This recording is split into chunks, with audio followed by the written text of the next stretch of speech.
Welcome back to Radio Entrepreneurs. My name again is JDavis. I'm the host of Radio Entrepreneurs, and we continue to stream stories in 2024 of entrepreneurs, the success of entrepreneurs, and the life of entrepreneurs. And my guest host for today is Evan Macedo, VP Finance and Operations at Sapers and Wallack. Welcome back, Evan.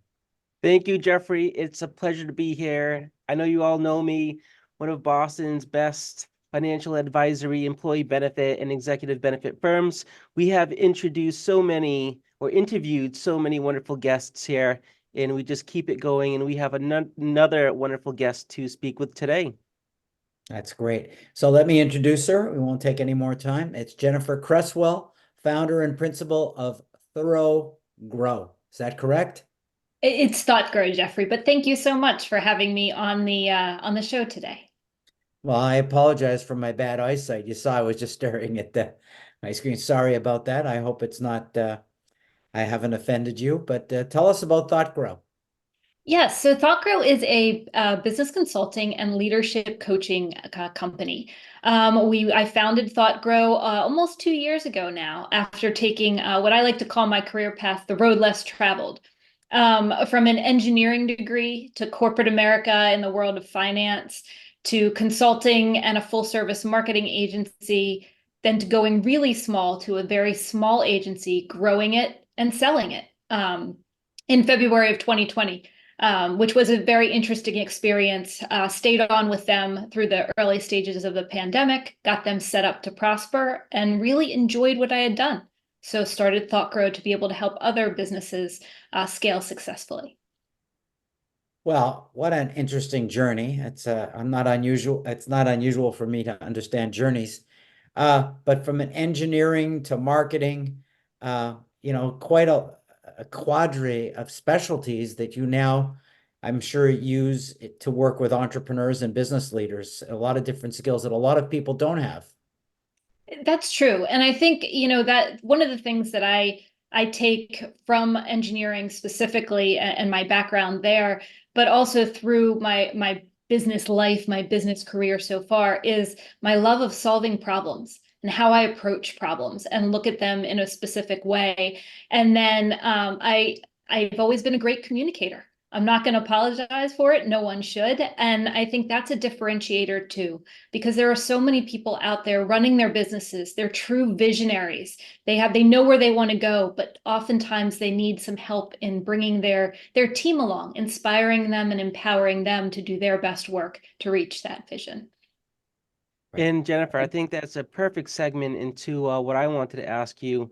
You come into a company, you evaluate their problems, but is there any key factors or key things that you're looking at, or key pillars that you think is super important to focus on when you're meeting with a new client to make sure that you're making their journey as successful as possible? Absolutely. So, Evan, we work with a lot of small business owners. Some of them have started their businesses from the ground up. They've been that key point, call it the hub of the business, and which was great to a point. They want to do is create a legacy for their business and make it sustainable. So we take a look at what I call our 4 key pillars of structure, team, process, and culture. And while you need to be making money in order to stay relevant, et cetera, but you also need to have that support structure to help you grow. One of the things I love to say is you can only throw money and people at problems so far before your problems get too big for that to be a solution. And so we help those business owners. And don't you find, since I'm similar to you, a little bit different background, that at times making money covers up the problem, and by the time the problem emerges, there may not be a lot of money left? That's a great point, Jeffrey. You're 100% right. And it's funny because I feel like, and I'm sure you see this in your business as well, people come to us sometimes when they're on the downward slope versus when they're on the upward slope, when, you don't want to spend the time. You're like, oh, the money's coming in, everything's great, we'll hire more people. But sometimes taking that step back and setting up that foundational structure will help you to continue to go up versus plateauing and then potentially going downward or losing, the trust of your clients that you've worked so hard to build? Well, again, I don't want to demean anybody, but it's easier to work with smart than not smart. I'll use the word not smart. It's also easier to help a company that's doing well to do even better than a company that's already into the struggle. And I know earlier in my career, many entrepreneurs would say to me, why do we need you? We're already doing well. It's about doing better, faster, more efficient. And I think that's the point you're trying to make. And as an engineer, I would assume you really appreciate that, because engineers are all about doing things in the most efficient manner possible. Absolutely. Efficiency. It's one of the reasons process is one of my key pillars. After you have clear definition of roles and responsibilities, you have the right people in the right seats. It's about providing process to make them efficient. And I can't tell you, I wonder, Jeffrey, do you run across people who are like, process, I hate process. We don't need process. We're fine. And working everywhere from a really small company of 2 or 3 people all the way up to corporate America, you don't put corporate America process into a very small company. However, a time is valuable, especially when you're a small company. So the more process that you can have in place that's repeatable, when you bring on that next employee and that next resource, and they have a clear expectation of what they need to do, so you can afford to hire some more folks that you're actually training up versus always hiring high-level people, which will cost you more, et cetera. Now, there's a balance in there, of course, but finding something that's repeatable then becomes scalable and it helps you grow. Well, I mean, you started with a question and then made a statement, which I agree with 100%. And I'll go, process equals efficiency equals increased profitability equals increased investment in a business and their growth. So I agree with you. Process is key, and effective process is key. Evan and I also talk about that a lot when we're talking about different organizations that he and I are familiar with, how we're trying to build process to create more efficiency and more effectiveness. Evan, any questions you've been waiting for us to stop so you can ask? Absolutely. I mean, I can talk all day here, you know me. But one challenge that I think is difficult, we have a growing company, the CEO knows everybody in the company. At what point does the company grow too fast where somebody like you needs to step in and put a process in place and kind of train the CEO of, there's so many people now, you can't have a personal interaction or a relationship with every single person. How do you sort of take people from having control over a smaller group to elevating them to the next level of growth at their company? That's a great question, Evan. And companies, I would venture to say there's no growing too fast.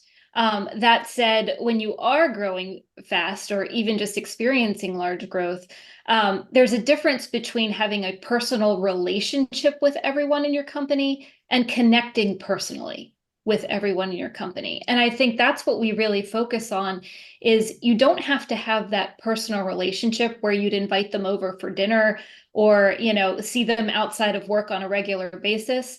But you need to connect with what they care about, what matters to them, and show that in a meaningful way, that they matter to you, even if you're not over at their house having dinner every night. So we work with, oh, sorry, go ahead, Jeffrey. No, I want to agree with you. And I think connecting, there's an old-fashioned model of let's put everybody in the same beehive so we can look at each other every day. Connecting is not about putting everybody in an office. It's about genuinely connecting with them. And you can connect with them through team meetings, through, lunches, breakfasts, offsites, and Zooms. When you really connect with someone, they know it. When you are just around somebody and not connecting, they know it. It's a great point. And, when I was at that agency I mentioned, McDay, that we grew and sold, we were actually a completely virtual company before it became a thing. That was well before COVID.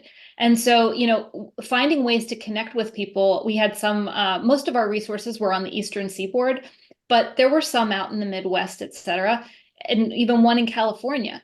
you find ways to connect with them. And it's about making the effort. It's about being purposeful with your communications and the words that you choose, and just setting aside that time. A 15-minute or a 10-minute quick Zoom with a small group goes a long way, a lot longer than being in the same office with your door closed all the time. Not saying that your CEO is like that, Evan, but that's the point I wanted to make. No, but a lot of CEOs that have been on the job, let's say for more than 10 years since pre-COVID, their orientation is towards in the office. Jennifer, these interviews tend to be quite fast. We hope you come back again. And you are the founder of ThoughtGro. I got it right this time. I had to look with my bifocals down at the bottom properly. If someone's looking for you and wants to find you, how would they do that? Absolutely. So you can reach out to me on my website. It's ThoughtGro, THOUGHTGRO.com, or connect with me on LinkedIn. I'm always happy to have a conversation, talk about your business, talk about challenges that you're having. And Jeffrey and Evan, thank you so much for the opportunity to be on the show today. I'd love to come back. Great. And you should know you have to come back because your logo's backwards. So you have it flip-flopped for Oh, the it back. is. Yes, it is. I'm sorry. I did not Oh, know that. no, it It works looks that perfect way because to me. so you're going to have to come back. And Evan, if someone's looking for you at Sapers and Wallack, how do they find you?